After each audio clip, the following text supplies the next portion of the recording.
কোনোদিন ভাবিনি রোজা রেখে আমাকে ডাক্তারের কাছে যেতে হবে। তো আসলে কার কী কখন বিপদ হয় কেউ বলতে পারে না। আমি আজকে চলে যাচ্ছি ডাক্তারখানায়।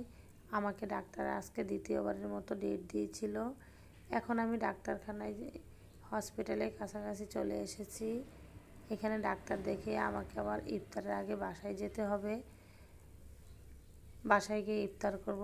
চলে যাচ্ছি, ডাক্তার দেখানো শেষ হয়ে গেছে। এখন রাস্তায় দেখি ইফতারের আগ মুহূর্ত অনেক ভিড়। দেখতে দেখতে আমি চলে এসেছি আমার বাসার কাছেই।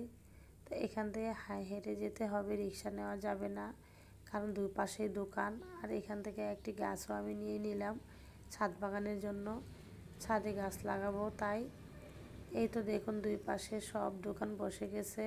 আর এখানে সব রকম জিনিসই বসে, বাচ্চাদের জুতো, বড়দের লুঙ্গি, কসমেটিক, ওড়না, জামা, ছোট ছোট বাচ্চাদের কাপড়গুলো অনেক সুন্দর। আর এদিকে ছেলে বাবুদের কাপড়ও নিয়ে বসে আছে, চাদর, বিছানার চাদর, সব রকম আইটেমই পাওয়া যায়। আর এই দোকানগুলো সপ্তাহে 2 দিন বসে আমাদের বাসার নিচেই।